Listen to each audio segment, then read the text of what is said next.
Jayachandran Gold and Diamonds, now at Palikatnai. ABP Tamil வணக்கம். வானமே எல்லை நிகழ்ச்சியில மாணவர்களோடு இன்னைக்கு கலந்துரையாடுவதற்காக பிரபல கல்வி ஆலோசகர் திரு ஜெயபிரகாஷ் காந்தி இணைந்திருக்கார். வணக்கம் சார். வணக்கம். இப்போ இன்ஜினியரிங் கலந்தாய்வு அப்படிங்கறதா இன்னைக்கு மத்தியில ஒரு மிகப்பெரிய பேசு பொருளா இருக்கிறது நம்ம பார்க்க முடிகிறது. ஜூலை 22 இந்த கலந்தாய்வு அப்படிங்கிறது வெளியாக இருக்கு. 10ஆம் தேதியே இதற்கான தரவரிசை பட்டியல் வெளியாகி இருக்கு. மாணவர்கள் மத்தியில நிறைய கேள்விகள் இருக்கும். எந்த காலேஜ சூஸ் பண்ணணும், நம்ம கட் ஆஃப்க்கு எந்த காலேஜ் கிடைக்கும், ஒரு கல்லூரியை எப்படி தேர்வு செய்யணும், சாய்ஸ் ஃபில்லிங் எப்படி பண்ணணும், இந்த ரிசர்வேஷன் பத்தி பல்வேறு கேள்விகள் இருக்கும். அது எல்லாத்துக்குமே இன்னைக்கு ரொம்ப விளக்கமா பொறுமையா பதில் காணலாம் அப்படின்னு நினைக்கிறேன். இப்போ இந்த வருஷம் கட் ஆஃப் எப்படி இருக்கு அப்படின்னு நினைக்கிறீங்க சார்? அதாவது இந்த தரவரிசை பார்க்கும்போது நம்ம எக்ஸ்பெக்ட் பண்ண மாதிரி தான் இருந்தது. அதாவது 195 to 200 வாங்கின ஸ்டூடெண்ட்ஸோடைய எண்ணிக்கை கொஞ்சம் குறைஞ்சிருக்கு. அதே மெயின் டைம் நிறைய number of seats have increased. Almost 30 to 35,000 seats increase ஆக போகுது. அதெல்லாம் பார்க்கும்போது இந்த 195 to 200ல கண்டிப்பாக கட் ஆஃப் குறையறதுக்கு வாய்ப்புகள் கண்டிப்பாக குறையும். 190 to 195 கூட நீங்கள் பார்த்தீங்கன்னா மார்ஜினல் இன்க்ரீஸ் தான் இருக்குது. But number of seats increase ஆகிறதுனால மேபி கொஞ்சம் மார்ஜினல் இம்பேக்ட் இருக்கும். பட் ஒரு இம்பேக்ட் இருக்குது. அதாவது இந்த மருத்துவ கலந்தாய்வு பற்றி இன்னும் ஒரு குழப்பமான சூழ்நிலை நீடிட்டு இருக்கு. இன்னும் முழுமையான விவரங்கள் எப்போ கவுன்சிலிங் ஒரு டென்டேட்டிவாக தான் சொல்லியிருக்காங்க. அப்போ அந்த மருத்துவ கவுன்சிலிங் இல்லை நடக்காம இருக்கு. அது சார்ந்த மருத்துவ துணை மருத்துவ படிப்புகள், இந்திய மருத்துவ படிப்புகள், இது மாதிரி நிறைய விஷயங்கள்லாம் இருக்கு. ஸோ அந்த மாணவர்களும் சில பேர் ஓகே எதுக்கும் நம்ம ஒரு இன்ஜினியரிங் போட்டு வைக்கலாம், நம்ம சாய்ஸ் ஃபில்அப் பண்ணலாம் அப்படின்றது. ஸோ அந்த மாதிரி ஒரு சிச்சுவேஷன்லாம் வரும்போது ஒரு பெரிய பாதிப்பு நிஜமாவே பொறியியல் படிக்கிற மாணவருக்கு ஒரு பாதிப்பு ஏற்படுறதுக்கு வாய்ப்பு இருக்கு. போன வருஷமே 400 சீட்டு பக்கம் அண்ணா யூனிவர்சிட்டியில இந்த மருத்துவ கலந்தாய்வு ஆரம்பிக்க பிறகு விட்டுட்டு போயிருக்காங்க. ஸோ இது மாதிரி சில விஷயங்கள்லாம் நடக்கும். பட் 400-500 சீட்ஸ் ஒரு கம்மி தான். பட் இருந்தாலும் கட் ஆஃப்ல அது பெரிய இம்பாக்ட் இருக்காது. பட் இருந்தாலும் ஒரு பாதகமா பார்க்க முடிகிறது, எஸ்பெஷலி ஹையர் கட் ஆஃப் இருக்கிறவங்களுக்கு. ஸோ கண்டிப்பா 190 to 200 ஸ்டூடெண்ட்ஸுக்கு ஒரு அட்வான்டேஜ் தான் நான் சொல்வேன். 180 to 190 கூட ஒரு மார்ஜினல் இன்க்ரீஸ் இருக்கும். பட் எங்க ப்ராப்ளம் அப்படின்னா இந்த 140 to 170 ரேஞ்சில் இருக்கிறவங்களுக்கு கண்டிப்பா கட் ஆஃப் மிகப்பெரிய லெவல்ல கொஞ்சம் இன்க்ரீஸ் ஆகிறதுக்கு வாய்ப்பு இருக்கு. ஆல்மோஸ்ட் 5 to 10 மார்க்ஸ் வரைக்கும். சாய்ஸ் ஃபில்லிங் இடங்களோட எண்ணிக்கை அதிகரிச்சிருக்கிறதா சொல்லிருக்கீங்கல்ல, அப்பவும் கட் ஆஃப் ஏன் உயர்ந்திருக்கு? நிறைய மாணவர்கள் இந்த வருஷம் அப்ளை பண்ணிருக்காங்க. சோ அதனால எல்லா காரணங்களும் பார்க்கும்போது இந்த செகண்ட் ரவுண்ட்ல வர மாணவர்கள் தான் ஒரு சேலஞ்சிங். தேர்ட் ரவுண்டுக்கு எப்படி third level 4th level colleges தான். இந்த செகண்ட் ரவுண்ட்ல வர மாணவர்களுக்கு தான் ஒரு சேலஞ்சிங் பொசிஷன் இருக்கு போகுது. பட் ஒரு விதத்துல ஒரு அட்வான்டேஜ் கூட சொல்றேன். நிஜமாவே கொஞ்சம் சென்சிபிள் ஸ்டூடெண்ட்ஸ் செகண்ட் ரவுண்ட்ல இருக்கிற ஸ்டூடெண்ட்ஸ் என்ன பண்ணலாம், டாப் காலேஜஸ்ல சில courses like mechanical, civil, electrical எல்லாம் செகண்ட் ரவுண்ட்ல ஸ்பில் அவுட் ஆகிறதுக்கு வாய்ப்புகள் இருக்கு. ஏன்னா இன்னைக்கு மாணவர்களிடையே முழுமையா நிறைய பேர் பார்த்தீங்கன்னா computer science, artificial intelligence, data science, computer சார்ந்த படிப்புக்கு தான் நோக்கி போகும்போது இந்த மாதிரி கோர்ஸ் இருக்கும்போது இது செகண்ட் ரவுண்ட் ஸ்டூடெண்ட்ஸுக்கு ஒரு அட்வான்டேஜ். அப்போ நான் செகண்ட் ரவுண்ட் இருக்கிற ஸ்டூடெண்ட்ஸுக்கு என்ன சொல்வேன், டாப் காலேஜஸ்ல ஒரு ட்ரிபிளியோ மெக்கானிக்கலோ படிக்கிறது is 100 times better then doing computer science in second level colleges அப்படின்னு தான் நான் சொல்லுவேன். ஸோ சாய்ஸ் கொடுக்கும்போது second level colleges second round students கொஞ்சம் சேலஞ்சிங்காக இருக்கும். கொஞ்சம் அலசி ஆராய்ந்து ஒவ்வொரு கல்லூரியை பற்றியும் முழு விவரம் பண்ணிட்டு அதுக்கப்புறம் சாய்ஸ் கொடுக்கறது பெட்டர் அப்படின்னு சொல்வேன். இப்ப இந்த கட் ஆஃப் இந்த 180க்கு கீழே இருக்கிற மாணவர்களுக்கு சற்றே அதிகரிச்சிருக்கு அப்படின்னு சொல்றீங்கல்ல, இது என்ன மாதிரியான தாக்கத்தை ஏற்படுத்தும்? அவங்களுக்கு போன வருஷத்தை விட அந்த நல்ல காலேஜஸ் அப்படின்றது கொஞ்சம் லெவல் குறைந்த கல்லூரிகளுக்கு தான் கிடைக்கிறதுக்கான வாய்ப்பு இருக்குன்னு எடுத்துக்கலாமா? இல்ல, யாருக்கு லெவல் கொஞ்சம் குறையும் அப்படின்னா, சார் நான் வெறும் கம்ப்யூட்டர் சயின்ஸ் தான் சார் நான் படிக்க போறேன் அப்படிங்கிறவங்களுக்கு அது பாதிப்பு ஏற்படும். பட் இல்லை சார் நான் ஈவன் ட்ரிபிளி கிடைச்சா கூட பரவாயில்ல, நான் 180 வாங்கியிருக்கேன், ஒரு டாப் காலேஜில் ட்ரிபிளி கிடைச்சாலும் நான் போறேன், அவன் புத்திசாலி, அவனுக்கு எந்த ப்ராப்ளமும் கிடையாது. ஸோ இது எப்படி சாய்ஸ் கொடுக்கணும் அப்படின்னு தான் சொல்றேன். நான் மாணவர்கள்ட்ட தான் இப்போ வேண்டுகோள் என்ன அப்படின்னா, நீங்க சாய்ஸ் கொடுக்கும்போது ஒன்லி கம்ப்யூட்டர் சயின்ஸ், ஐடி மட்டும் கொடுக்காதீங்க. தயவு செய்து கம்ப்யூட்டர் சயின்ஸ் கொடுங்க, ஃபர்ஸ்ட் சாய்ஸா கொடுங்க உங்களுக்கு இஷ்டம் இருந்தா. அடுத்தது எலக்ட்ரானிக்ஸ் கம்யூனிகேஷன், எலக்ட்ரிக்கல், கோர் இன்ஜினியரிங்க்கு வாய்ப்புகள் ஜாஸ்தி வரப்போகுது. காரணம் என்னன்னா மல்டி டிசிப்ளினரி நாலேஜ் தேவைப்படுது. அடுத்தது இன்னொரு கவனிக்கணும், நான் தான் எப்பவுமே சொல்வேன், நீ எப்பவுமே உனக்கு முன்னாடி ஒரு 5 கேள்விகள் கேட்கணும்னு சொல்வேன். நம்ம கெரியர் நம்ம இந்த ப்ரோக்ராம், அதாவது இந்த கலந்தாய்வு படிச்சு ஜாயின் பண்ண பிறகு நம்ம வெளியே வரும்போது நம்ம எடுத்த துறையில இன்னும் எவ்வளவு வேலைகள் உருவாகும், எத்தனை பேர் போட்டி போட போறாங்க, இது ரொம்ப ரொம்ப முக்கியம். அப்போ நீ நினைச்சு பாருங்க, நீ நிறைய பேர் வந்து நீ கம்ப்யூட்டர் சயின்ஸ்ல சீட்ஸ் இன்க்ரீஸ் ஆயிருக்கு, ஆர்டிபிஷியல் இன்டெலிஜென்ஸ் வெளியே வரும்போது will be flooded with computer science. அத்தனை பேருக்கு வேலை கிடைக்குமா? இன்னைக்கு இருக்கிற செயற்கை நுண்ணறிவுடைய டெவலப்மெண்ட்ல, ஏஐ உடைய டெவலப்மெண்ட்ல இத்தனை பேருக்கு வேலை கிடைக்குமா அப்படிங்கிறது பார்க்க வேண்டிய சூழ்நிலை இருக்கு. பட் நாங்க வந்து என்ன சொல்றோம் அப்படின்னா, கம்ப்யூட்டர் சயின்ஸ் எடுக்க வேணாம் சொல்றேன். நீ கம்ப்யூட்டர் சயின்ஸ் எடுத்தா please develop high and skills. Super. உன்னால வந்து ஹை அண்ட் ஸ்கில்ஸ் வந்து high performance computing, high throughput computing, இந்த மாதிரி வந்து கம்ப்யூட்டிங் மெத்தட்ஸ்ல சேஞ்ச் ஆகுது. அந்த மெத்தட் சிலபஸ்ல கிடையாது. இது என்னால வந்து செல்ஃப் லேர்ன் பண்ணிட்டு பண்ண முடியுது, தைரியமா பண்ணலாம். இனிமேல் வந்து நான் வெறும் பைத்தான் படிக்கிறேன், ஜாவா படிக்கிறேன் வச்சுட்டு பெரிய வேலை எதிர்பார்க்க முடியாது. இன்னைக்கு கம்பெனி வந்து உன்னுடைய கோடிங் ஸ்கில்ல தாண்டி, ஐ ரிப்பீட், உன்னுடைய கோடிங் ஸ்கில்ல தாண்டி அதிகமான லேட்டஸ்ட் ஃபியூச்சர் டெக்னாலஜி வந்து தெரிஞ்சிருக்கான்னு பாக்குறாங்க. ஸோ இதெல்லாம் பார்க்கும்போது நல்ல கல்லூரி மிக மிக அவசியம். Computer science, IT, artificial intelligence, data science சொல்றேன், கல்லூரியை காம்ப்ரமைஸ் பண்ணாதீங்க. முடிஞ்ச அளவுக்கு நல்ல கல்லூரியில எடுங்க, இல்லைன்னா நீங்க கோர் எடுக்கிறது பெட்டர்னு சொல்வேன்.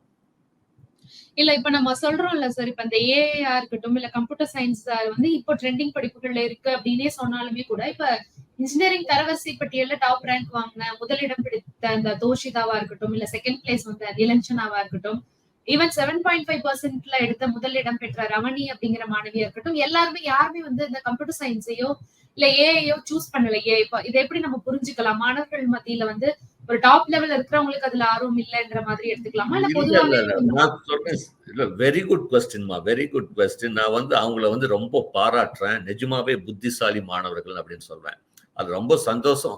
அதுல ஒரு மாணவன் கூட வந்து ஒரு தொலைக்காட்சியில வந்து ஜேபி சார் வந்து அது சொல்லியிருக்காரு அப்படின்னு சொல்லியிருக்காரு, எலக்ட்ரானிக்ஸ் கம்யூனிகேஷன். அதுவும் ஒரு எனக்கு பெருமையா இருந்தது. அதாவது நான் எப்பவுமே சொல்வேன், நான் பேசினாலும் வெரிஃபை பண்ணுங்க, போய் வெரிஃபை பண்ணுங்க.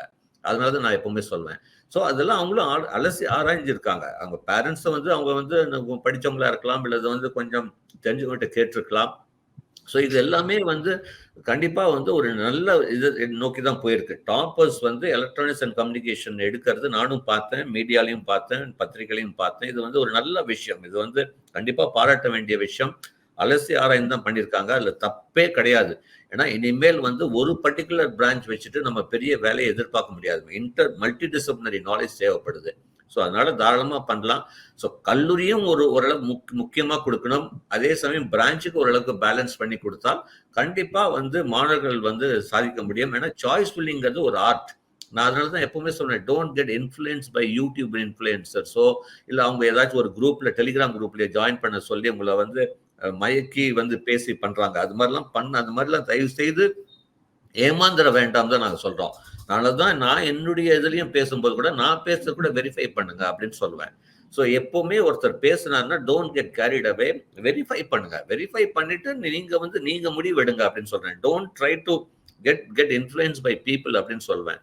ஏன்னா இது வந்து ரொம்ப ரொம்ப முக்கியம். ஈவன் பெற்றோர்களுக்கு நான் தான் சொல்வேன், ஒரு சாய்ஸ் ஃபில்லிங்கிறது you need to prepare for it. அடிப்படையா இந்த மாணவர்கள் கிட்ட விசாரிச்சு தெரிஞ்சுக்கணும் அப்படிங்கறத தாண்டி ஒரு முக்கியமான விஷயங்கள், இப்போ ஒரு 5 விஷயங்கள் அப்படின்னு சொல்றீங்களா? அது கொஞ்சம் வரிசை சொல்றேன். ஆமா, ஏன்னா கல்லூரி சூஸ் பண்றது ஃபர்ஸ்ட் வந்து NIRF ரேங்கிங்ல வந்து அந்த காலேஜ் NIRF ரேங்கிங்ல இருக்கான்னு பாருங்க.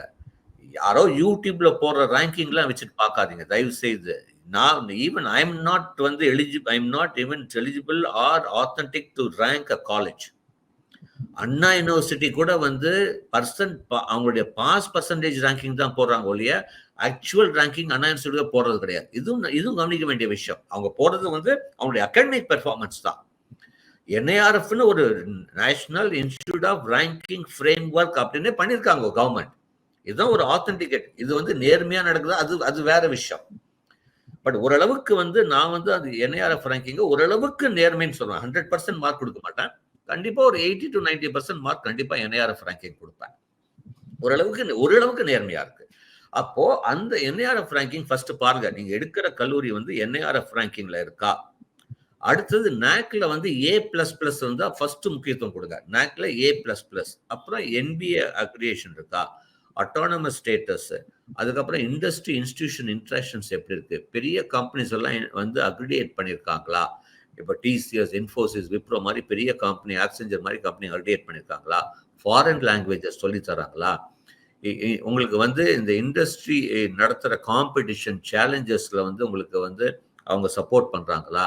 அடுத்தது வந்து சாய்ஸ் பேஸ்ட் கிரெடிட் சிஸ்டமில் உங்களுக்கு வந்து வேரிட் சாய்ஸ் சப்ஜெக்ட் சூஸ் பண்ணுறதுக்கு ஆப்ஷன்ஸ் கொடுக்குறாங்களா?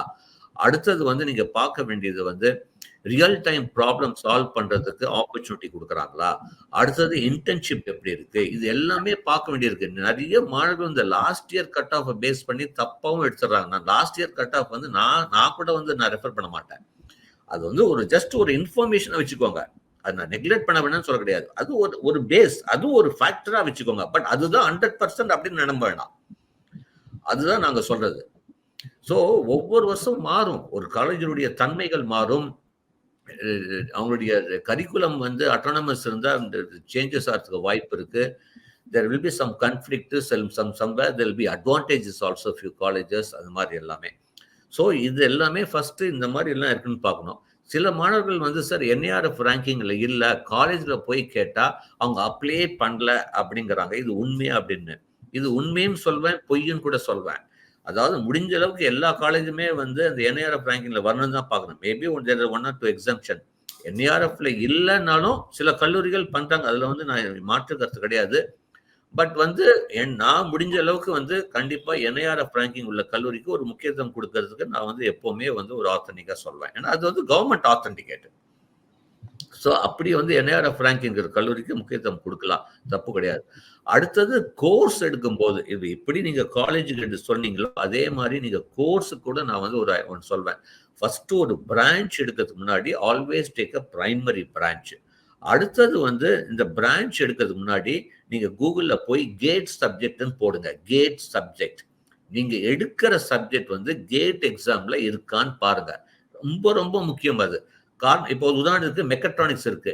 மெக்கட்ரானிக்ஸ் எடுக்க வேணாம்னு சொல்ல கிடையாது. பட் கேட் சப்ஜெக்ட்ல கிடையாது. இப்போ நிறைய ஸ்டூடெண்ட்ஸ் வந்து மெக்கட்ரானிக்ஸ், ரோபோட்டிக் ஆட்டோமேஷன் இதெல்லாம் எடுக்கும்போது அவங்க இம்மிடியட்டா வந்து எனக்கு ஃபோன் பண்ணி சார் நான் 3rd இயர் படிக்கிறேன், நான் கேட் எக்ஸாம் எழுதணும், சப்ஜெக்டே இல்லைங்கிறாங்க. எங்க அப்பா வந்து கவர்மெண்ட் ஜாப் போகணுங்கிறாங்க. பட் இப்போ அந்த சப்ஜெக்ட் இப்போ கேட் எக்ஸாம் பப்ளிக் செக்டர் கம்பெனியில் வேணும் எழுதணும்னா GATE subject. So GATE subject இருக்கிற மாதிரி எடுக்கணும். இப்போ புது கோர்ஸ்லாம் வந்திருக்கு. இப்போ உதாரணத்துக்கு sir artificial intelligence data science, artificial machine learning இதெல்லாம் கேட் சப்ஜெக்ட்ல இருக்கா? இல்ல. But artificial intelligence data science, artificial machine learning இந்த மாதிரி கம்ப்யூட்டர் சயின்ஸ் பிசினஸ் ஸ்டூடெண்ட்ஸ் கண்டிப்பாக கேட் எக்ஸாம் எழுதலாம். எழுதும் போது அவங்க வந்து கம்ப்யூட்டர் சயின்ஸ் இல்லைன்னா ஐடி வந்து சூஸ் பண்ணலாம். ஸோ அதனால அதே சப்ஜெக்ட் இல்லைனாலும் நீங்க அது சார்ந்த சப்ஜெக்ட் எடுக்கலாம். மெக்கட்ரானிக் ஸ்டூடெண்ட்ஸ் கூட கேட் எக்ஸாம் எழுதலாம். பட் வந்து they have to choose something relative subject. So அது எல்லாமே இருக்கு. அதனால தான் நான் எப்பவுமே சொல்வேன், நீ வந்து ஒரு கோர்ஸ் ஜாயின் பண்ணதுக்கு முன்னாடி ஃபர்ஸ்ட் அந்த சப்ஜெக்ட் கேட்ல இருக்கா இல்ல டவுன்லோட் பண்ணு. ஃபர்ஸ்ட் எனக்கு தெரிஞ்சு இப்போ நிறைய ஸ்டூடெண்ட்ஸ் வந்து artificial intelligence data science, artificial machine லேர்னிங்லாம் எடுத்திருக்காங்க. எனக்கு தெரிஞ்சு 1% மால் கூட டவுன்லோட் பண்ணல. சிலபஸை டவுன்லோட் பண்ணோம். இது related to computer science. Computer science சப்ஜெக்டையும் வந்து டவுன்லோட் பண்ணுங்க. ரெண்டுமே கம்பேர் பண்ணுங்க. இதுல என்ன அடிஷனல் கேட்டுடைய சிலபஸ் டவுன்லோட் பண்ணுங்க. இது எல்லாமே பண்ணணும் சார். அதுக்கப்புறம் தான் உனக்கு you will have a visionary. Okay இதெல்லாம் நம்ம வந்து இதெல்லாம் கவர் ஆகுது, இந்த யூனிட்லாம் கவர் ஆகல, இதெல்லாம் நம்ம அடிஷனலா ப்ரிப்பேர் பண்ணோம், இதெல்லாம் முன்னாடி இருந்தே பிளான் பண்ணோம். எதுவுமே பண்ணாம சும்மா பிளைண்டா போய் தான் எடுக்கிறாங்க ஸ்டூடெண்ட்ஸ். அதுக்கு காரணமே again the social media influence தான். டாப் 25 காலேஜஸ்ல இடம் கிடைக்கிறதுக்கு ஒரு பிசி மாணவரா இருக்கட்டும், ஒரு எம்பிசி எஸ்சி மாணவர்கள் வந்து தோராயமா என்ன கட் ஆஃப் இருக்கு அப்படின்னா அவங்க ஒரு டாப் 10 ஆர் டாப் 25 காலேஜஸ்ல அவங்களுக்கு இடம் உறுதி செய்யும். அதாவது ஒரு டாப் 20 காலேஜஸ்ல ஜாயின் பண்ணும் அப்படின்னா ஒரு OC student should have a cut off off at least வந்து ஒரு 190 பக்கம் இருக்கணும். பிசி வந்து ஒரு 185க்கு மேல இருக்கணும். எம்பிசி வந்து ஒரு 170 to 175 இருந்தா போதும். எஸ்டிக்கு வந்து 150 to 155 ரேஞ்சில் இருந்துச்சுன்னா இந்த டாப் இதில் வந்து கிடைக்கிறதுக்கு டாப் 20 காலேஜில் கிடைக்கிறதுக்கு வாய்ப்பு நல்லாவே இருக்கு. நான் ஒன்லி கம்ப்யூட்டர் சயின்ஸ் சொல்றேன். ஜென்ரலா இந்த top colleges it's including triple அப்படின்னு சொல்றேன். பொதுவா ஒரு கேள்வி இருக்கும்ல, உங்களுக்கு ஒரு டாப் கல்லூரியில ஒரு செகண்டரி கோர்ஸ் எடுக்கிறது வந்து பெஸ்ட் ஆப்ஷனா, இல்ல ஒரு செகண்டரி கல்லூரியில ஒரு டாப் பிரான்ச் எடுக்கிறது ஒரு நல்ல முடிவா இருக்குமா அப்படின்ட்டு பொதுவா சொல்லணும் அப்படின்னா என்ன சொல்லுங்க? ஆமா, very good question, very good question. நான் என்ன சொல்லுவேன் அப்படின்னா, இப்போ உதாரணத்துக்கு சிஜி கேம்பஸ் இருக்குன்னு வச்சுக்கோங்க, நம்மளுடைய அண்ணா யூனிவர்சிட்டி. ஒண்டர்ஃபுல் காலேஜ், மாற்று கருத்தே கிடையாது. என்ஐஆர்எஃப்ஏ ஆத்தன்டிக் பண்ணியிருக்காங்க. இன்னைக்கு டாப் 8க்கு ஈக்குவலாக ஒரு அண்ணா யூனிவர்சிட்டி. பட் அண்ணா யூனிவர்சிட்டியில் படிக்கிற எல்லா கோர்ஸுக்குமே அந்த வாய்ப்பு இருக்குன்னு கேட்டிங்கன்னா நான் கண்டிப்பாக ஒரு கேள்விக்குறி. அப்போது நீங்கள் அண்ணா யூனிவர்சிட்டியில் computer science, EC, triple E, mechanical core, computer ID எல்லாம் கிடைக்குதுன்னா தைரியமாக எடு, தப்பே கிடையாது. பட் அதே செகண்டரி கோர்ஸ் இப்போ வந்து உதாரணத்துக்கு பிரிண்டிங் டெக்னாலஜி, இல்லை வந்து ஏசி டெக்கில் வந்து இந்த பெட்ரோலியம், ஃபார்மா, ரப்பர், பிளாஸ்டிக்லாம் இருக்குது எம்ஐடியில், ப்ரொடக்ஷன் இருக்குது எம்ஐடியில். இதெல்லாம் எடுக்கும்போது நான் எடுக்க வேணாம்னு சொல்ல முடியாது. நீ ஃபஸ்ட்டு இது ஆய்வு செய். ஃபஸ்ட்டு இது வந்து கேட் எக்ஸாம் நம்ம பிஜி ஏதாச்சும் பண்ண முடியுமா, இல்லை நம்ம இந்த பிஜி பண்ண முடியலன்னா 4 இயர்ஸ்லேயே நம்ம வந்து பிளேஸ் ஆகிறதுக்கு எப்படி வாய்ப்புகள். அப்போ அங்கே படிக்கிற பையன்கிட்ட போய் கேட்கணும். அண்ணா யூனிவர்சிட்டியில் போய் தேடி, சார் நீ ரப்பர் பிளாஸ்டிக் படிக்கிறியா, நீ பெட்ரோலியம் படிக்கிறியா, எங்கே வேலை கிடைச்சிருக்கு, எவ்வளோ சம்பளம் படிச்சிருக்கு, எத்தனை பேருக்கு வேலை கிடைச்சிருக்கு, இதெல்லாம் கொஞ்சம் ஆய்வு செய்து பண்ணிட்டு பண்ணுறது பெட்டர். நான் எப்போவுமே சொல்வேன், காலேஜையும் கோர்ஸையும் பேலன்ஸ் பண்ணணும்.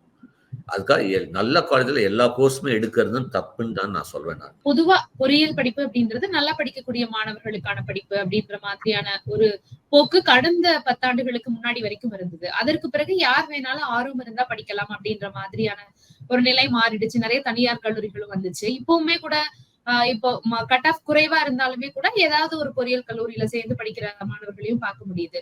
ஆனா பொதுவா உங்களுடைய அட்வைஸ் அப்படின்றது என்னவா இருக்கும்? ஒரு 150க்கு குறைவான கட் ஆஃப் வாங்குற மதிப்பெண்கள் வச்சிருக்கிற மாணவர்கள் பொறியியல் படிக்கலாமா? வெரி குட் கொஸ்டின்மா. நிஜமாவே இதெல்லாம் ரொம்ப தேவை. அதாவது ரொம்ப சந்தோஷம். இப்போ இந்த ரீசெண்டா 2-3 நாளா எந்த தொலைக்காட்சியிலும் எந்த ஒரு பத்திரிகையும் கேட்காத கேள்வி நீங்க கேட்டிருக்கீங்க. கண்டிப்பா ஈவன் 120 மார்க் வாங்கவும் இன்ஜினியரிங் படிக்கலாம். முடிஞ்ச அளவுக்கு நல்ல கல்லூரியில் படி. +2ல மார்க் கம்மியானதுனால நீ விரும்பிய துறை போகாம இருந்துடாத. தைரியமா படி, திறமையை வளர்த்துக்கோ, திறன்களை வளர்த்துக்கோ, நிறைய போட்டிகள்ல கலந்துக்கோ, கண்டிப்பா சாதிக்க முடியும். வானமேலை நிகழ்ச்சியில் இணைந்திருக்கோம். மாணவர்கள் ஏதாவது சந்தேகங்கள் இருக்கு அப்படின்னா 6382219633 அப்படிங்கிற வாட்ஸ்அப் எண்ணை தொடர்பு கொள்ளலாம். அதே போல education.tamil@avpnetwork.com அப்படிங்கிற மெயில் ஐடிக்கும் உங்களோட சந்தேகங்களை கேட்கலாம்.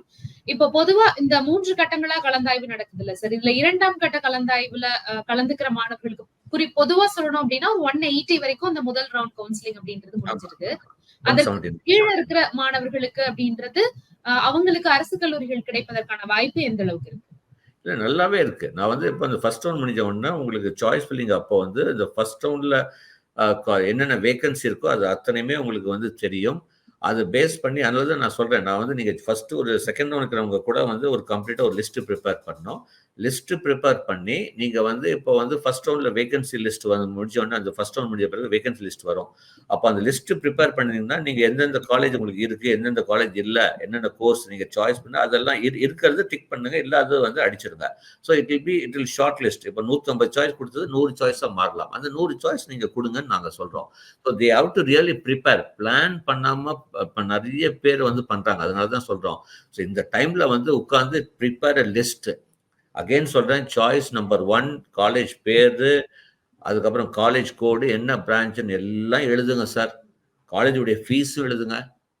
அடுத்து அந்த பிரான்ச் அக்ரிடேட் ஆயிருக்கா, நான் அக்ரிடேட்டட்னு பாருங்க. எல்லாமே வந்து பார்க்க வேண்டிய சூழ்நிலை இருக்குது. இது எல்லாமே வந்து நம்முடைய கவர்மெண்ட்டுடைய அஃபிஷியல் டிஎன்ஏ வெப்சைட்ல எல்லாமே சொல்றாங்க. நம்ம அதெல்லாம் பார்க்கறது இல்லை. நம்ம வந்து we are more addicted to social media. அதுதான் நாங்க சொல்றோம். ஓகே. இப்ப இந்த கலந்தாய்வு பத்தி பேசும்போது இந்த 7.5% இடஒதுக்கீடு அப்படின்றது எப்படி இருக்கு? இந்த இடஒதுக்கீட்டின் கீழே செலக்ட் ஆகிற மாணவர்களுக்கு கல்வி கட்டணம் இலவசம் அப்படிங்கறதையும் நம்ம பாக்குறோம். ஆனா இது எல்லா கல்லூரிகளுக்கும் பொருந்துமா, இல்ல அவங்க அரசு கல்லூரிகள்ல மட்டும் சேரணுமா? இந்த அரசு பள்ளி மாணவர்களுக்கான கலந்தாய்வு பத்தி கொஞ்சம் விளக்கமா சொல்லுங்க. அதாவது 7.5% இடஒதுக்கீடு வந்து ஒரு மிகப்பெரிய வரப்பிரசாதம் நம்முடைய அரசு பள்ளியில படிக்கிற மாணவர்கள், மாணவியர்களுக்கு. கண்டிப்பா இது வந்து ஒரு மிகப்பெரிய பாராட்டுகள் சார். அதாவது இந்த ஈவன் கவர்மெண்ட் சைட்ல வந்து திறமையான மாணவர்கள், கவர்மெண்ட் ஸ்கூல்ல திறமையான மாணவர்கள் நிறைய பேர் இருக்காங்க. இந்த வருஷம் கூட பார்த்தீங்கன்னா first time even pass percentage in government school is almost touch to 90%, which never happened.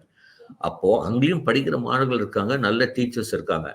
அந்த மாணவர்களுக்கு வந்து எந்த ஒரு காரணத்துக்கான, அதாவது இந்த ஃபினான்ஷியல் காரணத்துக்காக அவனுடைய படிப்பு நிறுத்திடக்கூடாது அந்த ஒரு காரணம் தான் அந்த 7.5 வந்து ஈவன் மெடிக்கலை தாண்டி இன்ஜினியரிங் எல்லா ப்ரொஃபஷன் கோர்ஸும் கொண்டு வந்தாங்க இந்த அரசு. இதனால தான் நம்மளுடைய என்ரோல்மெண்ட் இன் ஹையர் எஜுகேஷன் கூட இன்க்ரீஸ் ஆயிருக்கு. என்றைக்குமே இல்லாத இந்தியாவில் இருக்கிற அளவுக்கு ஆவரேஜோட நம்ம almost we have touched in the top level. அப்போ இது எல்லாமே இந்த காரணம் தான், இந்த மாதிரி சிஸ்டம், இந்த மாதிரி ரெகுலேஷன்ஸ் தான். இப்போ வந்து 7.5 மாணவர்கள் என்ன பண்ணணும் அப்படின்னா, உங்களுக்கும் எல்லா காலேஜ்லையுமே வந்து இடவசதி கொடுக்குறாங்க. வந்து டியூஷன் ஃபீ வந்து அவங்களுக்கு வந்து உங்களுக்கு எக்ஸம்ஷன் கொடுக்கறதுக்கு எல்லா வாய்ப்புகள் இருக்கு. அடுத்தது இன்னொரு விஷயம் என்ன அப்படின்னா, இந்த முக்காவாசி கவர்மெண்ட் ஸ்கூல்ல படிக்கிற மாணவர்கள் வந்து முதல் பட்டதாரியா இருக்காங்க. நார்மலி அகாடமிக் கவுன்சிலிங் போறதோட இந்த கவர்மெண்ட் ஸ்கூல்ல படிக்கிற மாணவருடைய முதல் பட்டதாரி எண்ணிக்கை ரொம்ப ஜாஸ்தி. அப்போ அந்த பெனிஃபிட் உங்களுக்கு கிடைக்குது. அடுத்தது வந்து நீங்க பாத்தீங்கன்னா, ஓகே, சில கல்லூரிகள் வந்து இதை தாண்டி கொஞ்சம் அடிஷனல் ஃபீஸ் வாங்குறாங்க, ஹாஸ்டல் ஃபீஸ் கட்ட சொல்றாங்க. இது எல்லாமே இருக்கு. ஸோ அப்படி நாங்கள் என்ன சொல்றோம் அப்படின்னா, அரசு பள்ளி மாணவர்களுக்கு வந்து சப்போஸ் ஹாஸ்டல் ஃபீஸ் உங்களால கட்ட முடியல, அது வந்து இப்போ வந்து அவங்க பண்ணல அப்படின்னா, உங்க ஊர்லயே போயிட்டு வர மாதிரி இருக்கிற நல்ல கல்லூரியை எடுங்க, தப்பே கிடையாதுன்னு நான் சொல்வேன் அப்படின்னு. அதுதான் நான் வந்து ஃபர்ஸ்ட் அட்வைஸ். அடுத்தது வந்து நீங்க வந்து தமிழ் மீடியம் படிச்சிருந்தாலும் கவலைப்பட வேண்டியதில்லை. நிறைய அரசு பள்ளி மாணவர்கள்ல வந்து ஆல்மோஸ்ட் 70% மேல 80% வந்து தமிழ் மீடியம். சார், நான் இன்ஜினியரிங் படிச்சும்போது இங்கிலீஷ்ல வந்து பண்ண முடியுமா? சத்தியமா பண்ண முடியும். நான் படிச்சதே தமிழ் மீடியம் தான். நான் படிச்சது இங்கிலீஷ். இன்ஜினியரிங் படிக்கும்போது இங்கிலீஷ் மீடியம் தான் போனேன். அது மேபி கொஞ்சம் ஃபர்ஸ்ட் ஒரு 3-4 மாசம் வந்து கொஞ்சம் கஷ்டமா இருக்கும் புரியறதுக்கு. பட் போக போக நீங்க அடாப்ட் ஆயிக்கலாம். அதனால தான் சில கல்லூரிகள் வந்து இந்த ஓரியன்டேஷன் ப்ரோக்ராம் நடத்துறாங்க. அது பிரிட்ஜ் கோர்ஸ் அப்படின்னு, பிரிட்ஜ் அண்ட் ஓரியன்ட். இது வந்து கம்பல்சரியா நடத்தணும்னு சொல்லி ஏஐசிடின்னு சொல்லியிருக்காங்க. ஸோ இந்த மாதிரி கோர்ஸ்ல வந்து இந்த மாதிரி செஷன்ல தவறாம வந்து கலந்துக்குவாங்க அரசு பள்ளி மாணவர்கள். உங்களுக்காக தான் பிரத்யேகமா இது பண்ணியிருக்காங்க. அதுல இல்ல, இருந்து இப்ப இந்த கொஞ்சம் கல்வி கட்டணம் சொல்றீங்கல்ல சார், கல்வி கட்டணம் வந்து தனியார் கல்லூரிகள்ல சேர்த்தாலுமே இந்த கல்வி கட்டண விலக்கு அப்படின்றது இருக்கா? ஆமா, ஆமா. ஸோ அந்த விலக்கு இருக்கு சார். பட் அது சில சமயம் வந்து கொஞ்சம் அடிஷனல் ஃபீஸ் வாங்குறாங்க. பட் அதுக்கான எதுவும் வேண்டாம். நான் வந்து எப்பவுமே சொல்வேன், நீங்க வந்து ஈவன் இப்ப அரசு பள்ளி மாணவர்கள் வந்து அட்லீஸ்ட் கல்வி கடன் வாங்குறதுக்கான எல்லா வசதியும் சில மாவட்ட ஆட்சியர்ல பார்த்தீங்கன்னா, சில மாவட்ட ஆட்சியர்கள் வந்து வந்து பிரமாதமா பண்ணியிருக்காங்க. அதாவது அவங்க மாவட்ட ஆட்சியர் அங்க அலுவலகத்திலேயே வந்து இந்த கல்வி கடன் வாங்குறதுக்கான ஒரு சேவை மையம் எல்லாம் ஆரம்பிச்சிருக்காங்க. நிறைய பேருக்கு தெரிய மாட்டேங்குது. அதுதான் ப்ராப்ளம். ரீச் ஆக மாட்டேங்குது. மேபி அதனால தான் ரொம்ப சந்தோஷம். இப்போ ஏபிபி நாடு மாதிரி ஒரு ஒரு ஒரு அட்லீஸ்ட் ஒரு சோஷியல் மீடியா மூலமா ஓகே, அந்தந்த மாநில அந்த அலுவலகத்துல கூட இருக்கு அப்படின்னு போய் பார்த்து தெரிஞ்சுட்டு கல்வி கடன் எப்படி அப்ளை பண்றது அப்படின்னு கூட அவங்க வந்து தெரிஞ்சுட்டு அப்ளை பண்ணலாம். தப்பு கிடையாதுங்க. அப்புறம் வந்து நேஷனல் ஸ்காலர்ஷிப் போர்ட்டல்லாம் இருக்கு. இதெல்லாம் இன்னும் தெரிய மாட்டேங்குது. இதெல்லாம் நிறைய விஷயங்கள் வந்து மாணவர்களுக்கு போய் சென்று அடையணும். அப்ப இங்க இருக்கிற அரசு பள்ளி மாணவர்கள் கூட நான் சொல்வேன், நேஷனல் ஸ்காலர்ஷிப் போர்ட்டல்லாம் இருக்கு. ஈவன் விமன், அதாவது சிங்கிள் சைல்டு, கேர்ள் சைல்டு, அவங்களுக்கு வந்து இன்ஜினியரிங் படிக்கும்போது வந்து ஸ்காலர்ஷிப் இருக்கு. இது எல்லாமே இருக்கு. பட் அப்படி தெரிய மாட்டேங்குது. அதுதான் பெரிய விஷயம். ஸோ இது மாதிரிலாம் first you need to find out என்ன மாதிரி ஸ்காலர்ஷிப் இருக்கு, என்ன மாதிரி வந்து ஆப்பர்ச்சுனிட்டிஸ் கொடுக்குறாங்க ஃபினான்ஷியல்ல.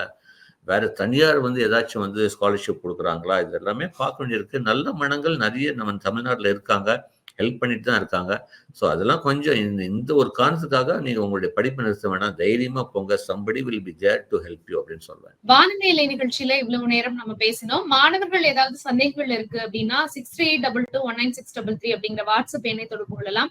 education.tamil@abpnetwork.com அப்படிங்கிற இமெயில் முகவரிக்கும் உங்களுடைய பொறியியல் கலந்தாய்வு சேர்க்கை சம்பந்தமான சந்தேகங்களை வந்து கேட்கலாம். இவ்வளவு நேரம் வந்து பொறுமையாகவும் தெளிவாகவும் வந்து நம்முடைய எல்லா கேள்விகளுக்கும் பதிலளித்த திரு ஜெயபிரகாஷ் காந்தி அவர்களுக்கு நன்றி. Jayachandran Gold and Diamonds, now at Palikatnai.